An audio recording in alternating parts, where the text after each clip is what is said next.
Forgot to hit record.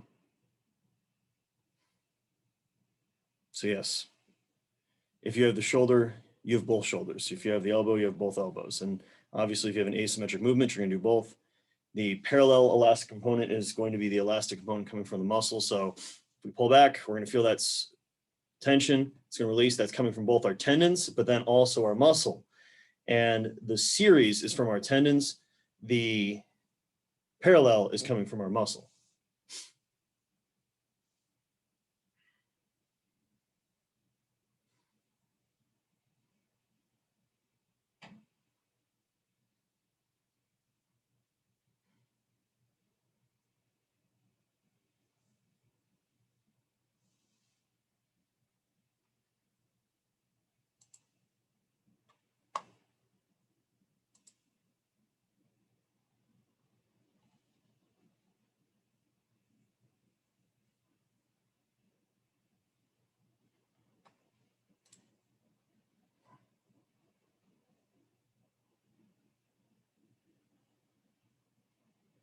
No other questions, guys? Nothing else you guys want to go and talk about?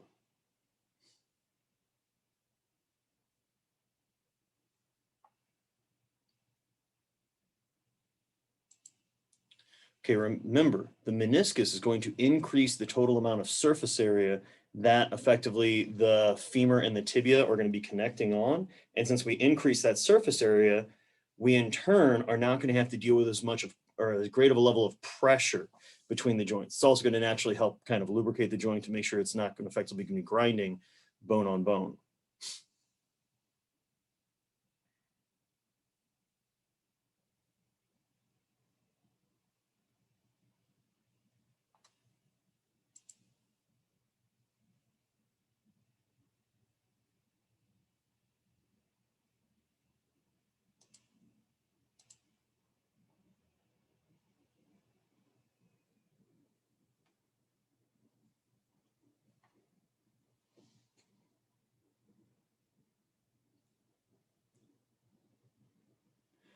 Nice. So we've got the long head of the biceps femoris, as well as the semitendinous and semimembranous.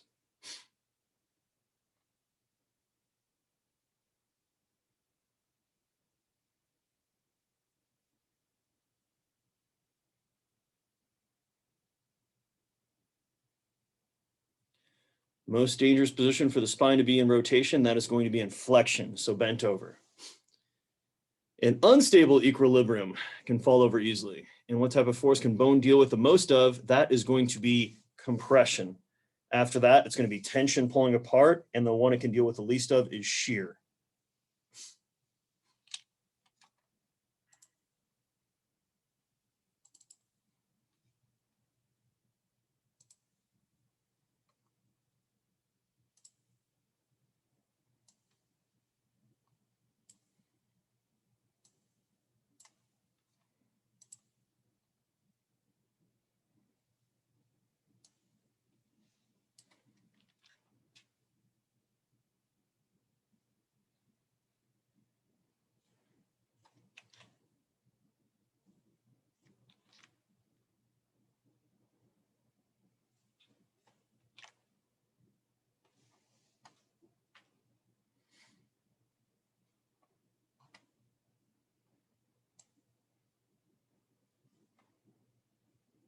Okay, so remember, moment of inertia is simply going to be the distance from the axis.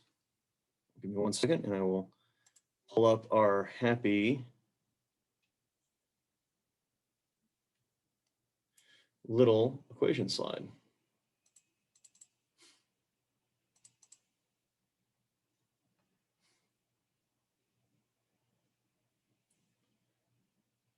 So notice radius multiplied by the mass. So it's literally going to be 10 because 1 squared is still 1.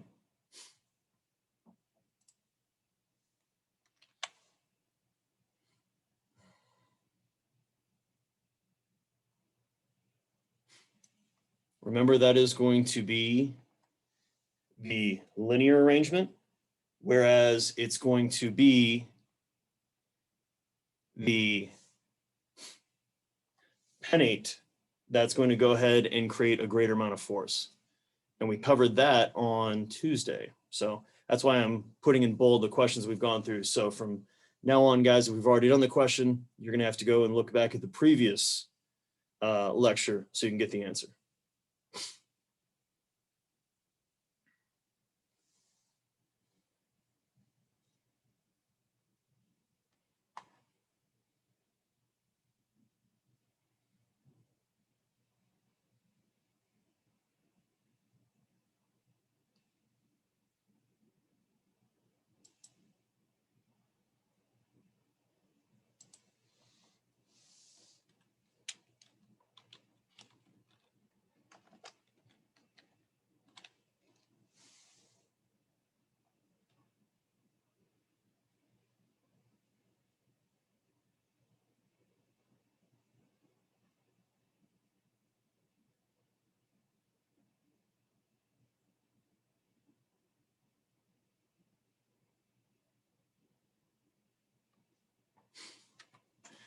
Nice. 45. That is actually going to be Golgi tendon organs that are going to detect a stretch, and that's going to be a stretch specifically in the tendon that causes the muscle to relax. The muscle spindles are going to detect a stretch upon the muscle itself, and that's going to cause the muscle to contract.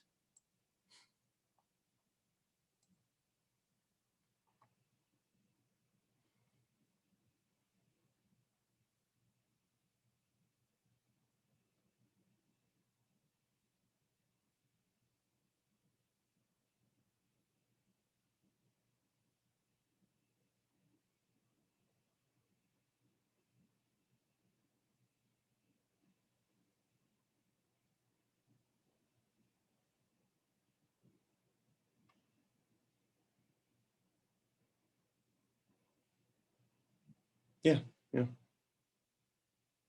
That's exactly what it is, Braden.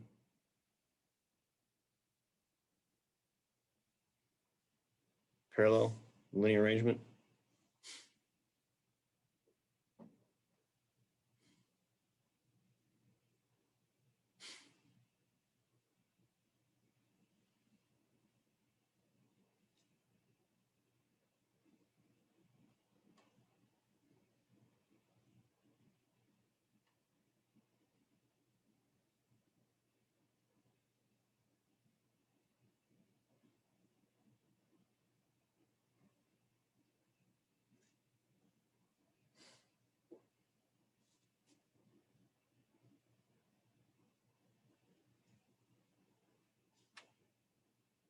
No worries. All right. Muscles that are going to be causing ourselves cervical flexion. Okay. Give me one moment.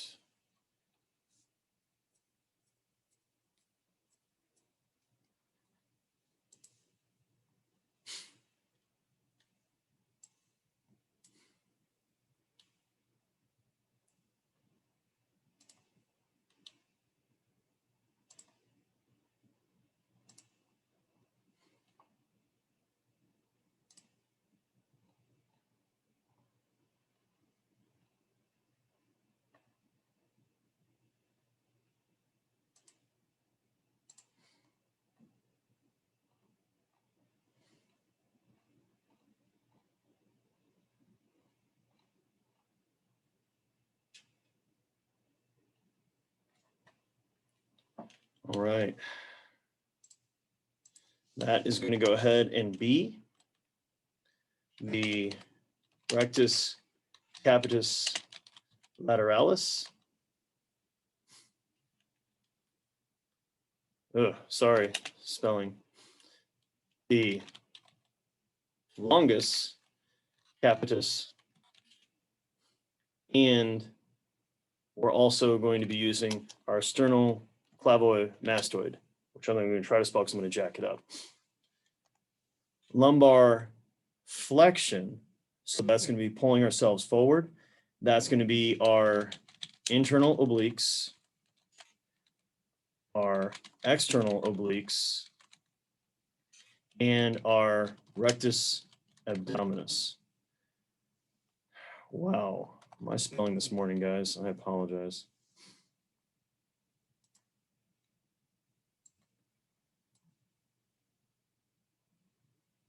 Oh no, I spelled that right. It just doesn't like me. Oh, sorry. That would be flexion. Getting ahead of myself. Extension. Now we're talking about our spinal erectors. So that's going to be our iliocastalis lumborum, quadratus lumborum, interspinals, and our semispinalis.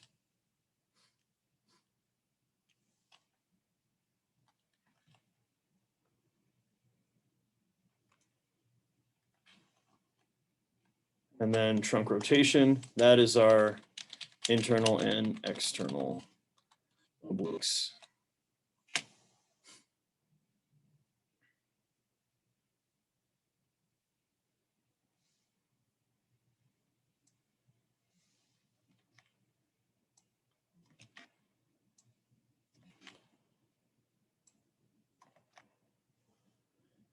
No worries, guys. No worries. We're here to learn.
Luke, this is one we already covered. So you'll find that answer in the recorded lecture from Tuesday.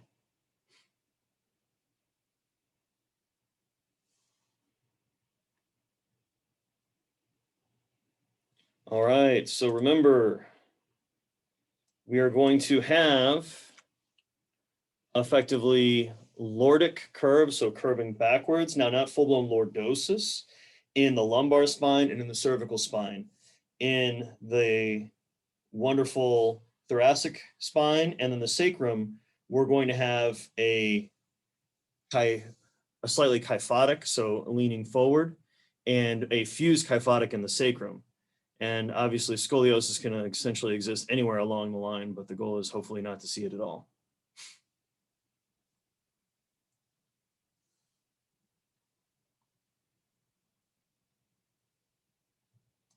No worries, Luke.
No, you are effectively never going to stop adding to your bone mineral density as long as you're doing something to actually require it to increase, Braden. So effectively, it can go up throughout your entire life up until the day you die. Just the likelihood of that happening isn't that high. Most folks are going to start to see a bone mineral density start to decline, usually more so in their 40s, and really can precipitate a much further drop in their 60s. But it's still one of those situations where it's only going to go down when you stop doing something to effectively cause it to go up.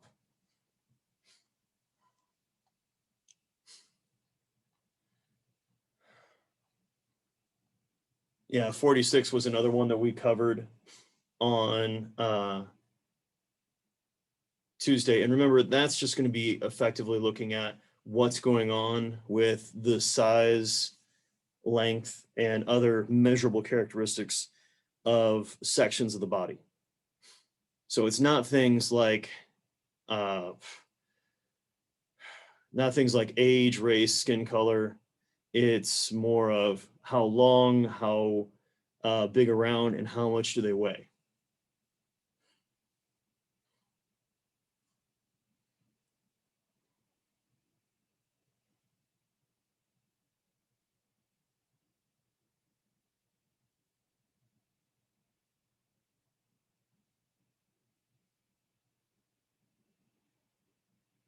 No worries, Sarah.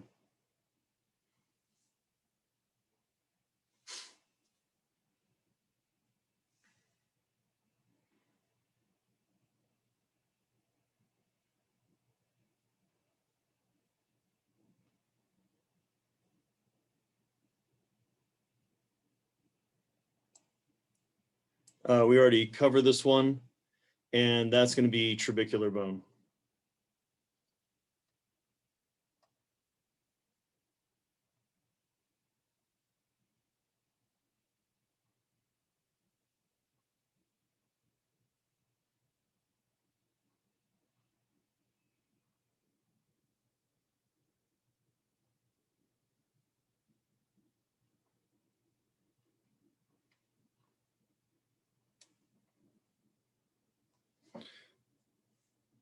It's all good. Whereas cortical bone is going to deal with stress more.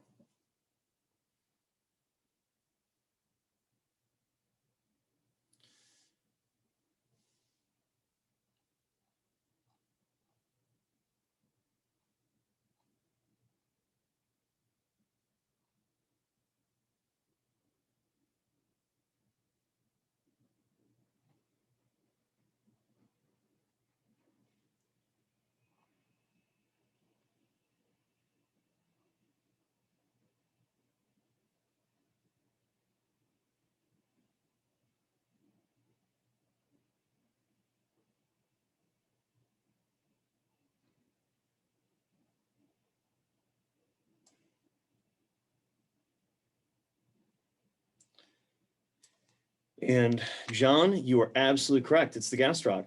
The soleus is only going to do one joint, and the popliteal technically does it, but it's not really a prime mover.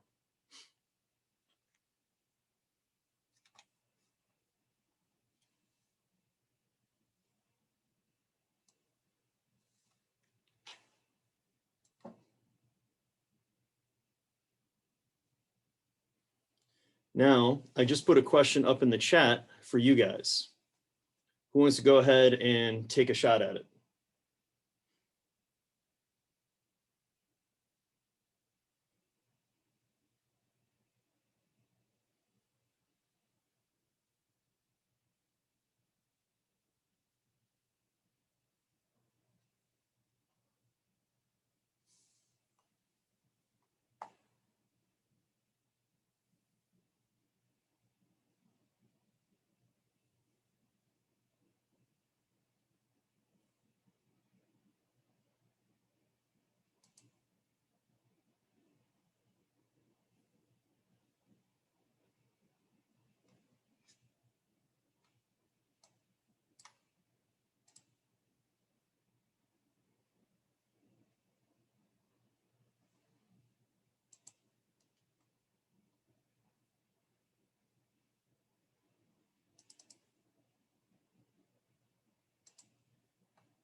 Yes. Good job, John and Luke. Now, what happens on the other side? The musculature down there becomes too tight.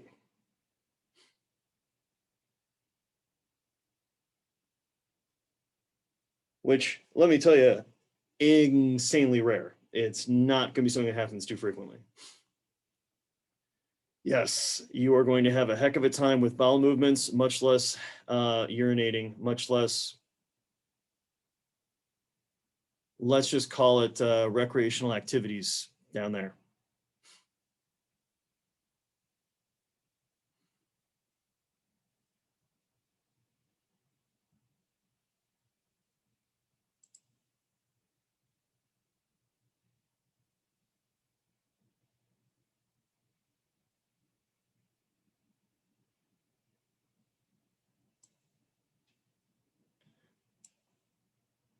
What other questions do you guys want to work on reviewing?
All right, so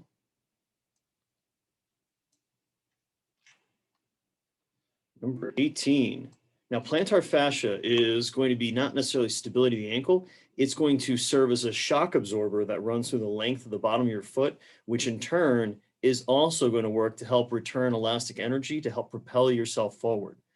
So it's running through the bottom of your foot, and that's effectively what's creating that arch. So as it's going to be pulled back, it's going to help spring forward, which in turn, obviously, is going to help with movement.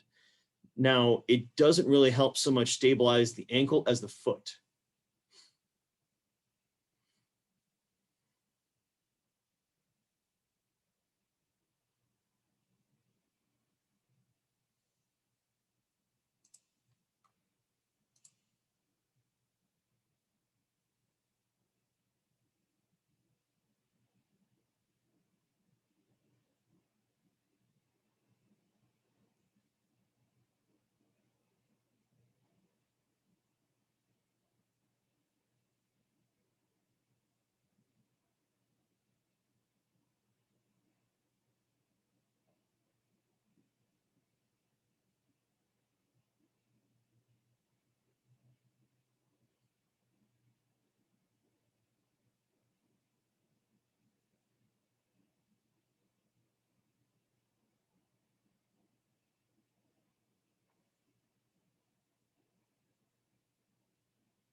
What other questions do you guys have?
All right, so the difference between qualitative and quantitative variables is literally what type of number can we assign to them.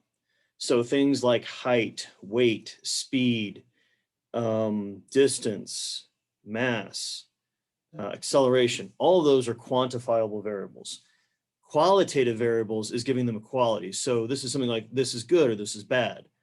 So hence, for example, if you told somebody that, you know, you woke up tomorrow and all of a sudden you weigh 200 pounds, that's a quantitative measure. Now, for a number of people, they will give that a quality. That's bad. Oh my God, I now weigh 200 pounds and I used to only weigh 100. Like, what's going on? On the other side of it, you're going to have people that if they gained that amount of weight, you would effectively, or lose that amount of weight, they'd be ecstatic about it. So that's a good thing. But either way, when you quantify it, it's 200 pounds.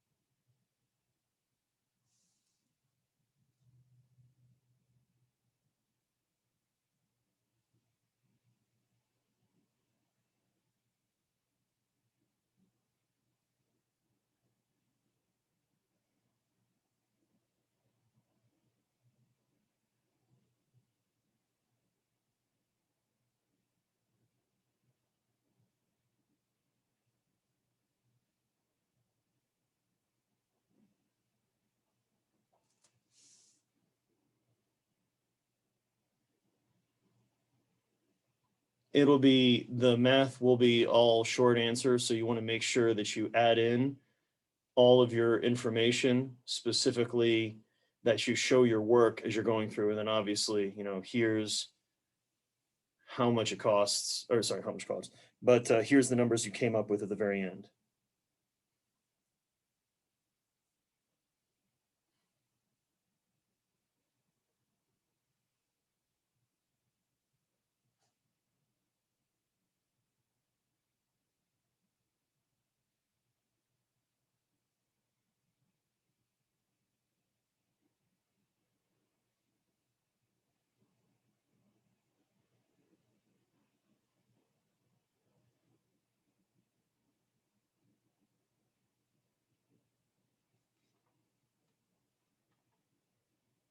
Um, yeah, it's still algebra based with some trig, still math.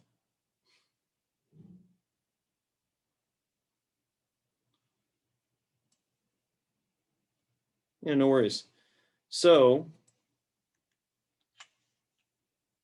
let's go ahead and we'll go through the major movements that you're going to find at the hip.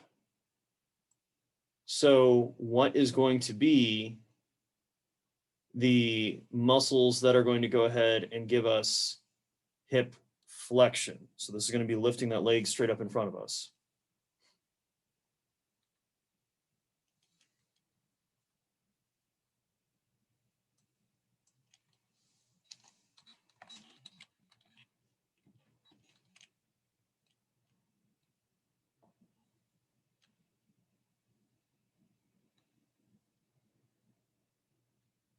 What'll be our iliacus, our psoas major, our pectineus, our rectus femoris, our sartorius,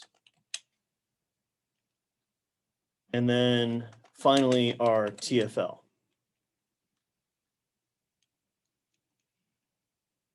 Now, hip flexion is going to be what muscles? And I'll just kind of put these in here. Hip extension. Derp, derp, derp.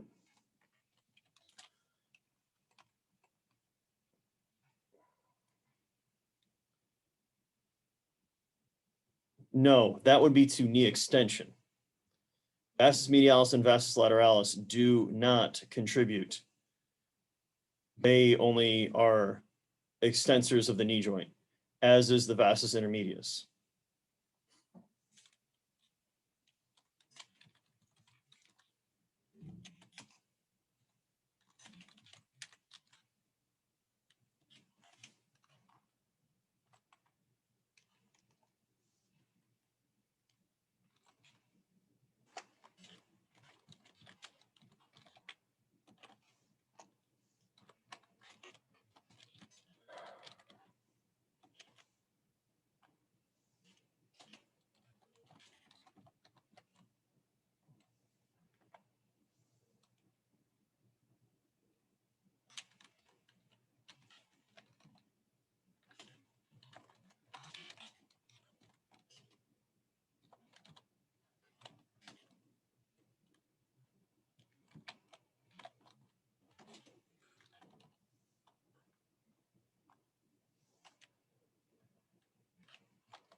Guys, any other questions you guys want to review?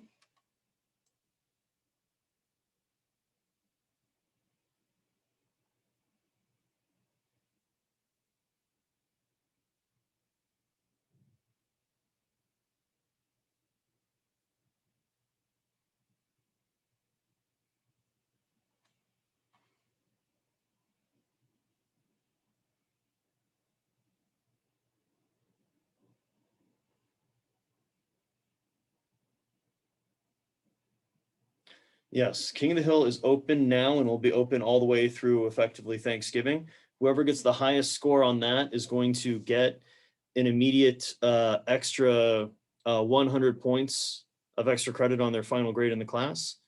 And you can take that as many times as you want. It's only going to record your highest score along with however many points you score on that is going to be extra credit anyways. So you might as well take it as many times as you want. You're only going to get extra credit out of it. So it doesn't hurt you to do it, and it can only help your grade.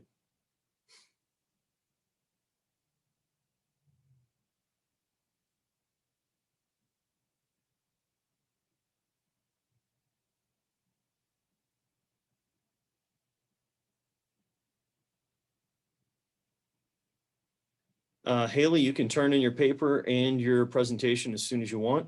I will grade them each, obviously, as soon as I get them. I mean, obviously, don't expect me to grade it 1 hour after you submit it, but I try to get those grades back to you guys in 28 or 24 to 48 hours. So at least you got a pretty good working idea of when it's coming.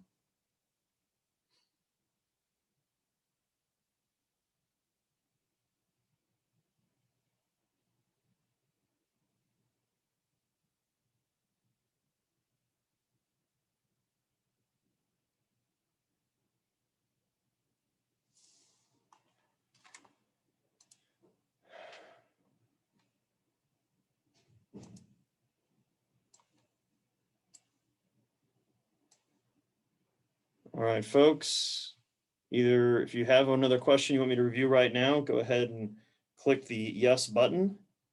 Otherwise, we're going to go ahead and call it a day. No worries. Guys, sit down, go through the study guide, try to answer all the questions. The ones that you have hiccups with, we'll work through whenever I see you guys on Tuesday. But you got to go ahead and just sit down and do the work. And from there, I'll effectively aim on trying next Tuesday will be the last day that we actually meet. So after that, it's just turn in your presentations, turn in your paper, and then make sure you guys take the final before the final shuts down during finals week. And then obviously you're taking both as an individual and as a group. Make sure obviously you guys take it with your group. If your group exam happens to be before your individual exam, then you will receive a 0 on your group exam, but I will grade your individual exam. So make sure that you obviously synchronize watches and you guys work together when you guys are going to take those exams. And like anything else, if you got people in your group that are not doing their part on the group assignment, that's fine. Just turn in a blank slide where it'd be like it'll be the shoulder and then put their name right next to it and just leave it blank. Leave it blank. And I will make sure that they get their appropriate grade for not having done their work. And this is being recorded, so they've got this up on YouTube if they couldn't make it to the lecture today. So that's on them if they don't want to do the work. But you guys are only going to be graded on the joint that you do. So make sure you guys go through, look at those examples I've got online of how to put things together and take it from there. Let me double check that for you right now while we're talking about it, Catherine. And so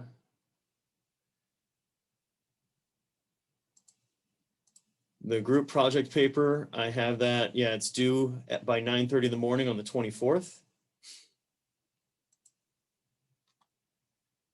And then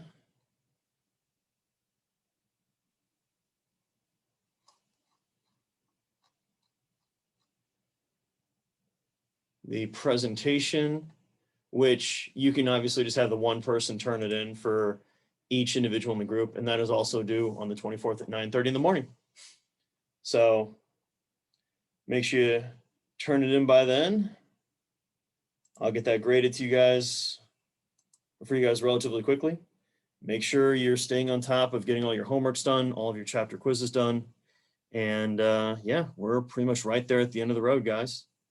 So there are no more questions. You guys go ahead and stay safe out there.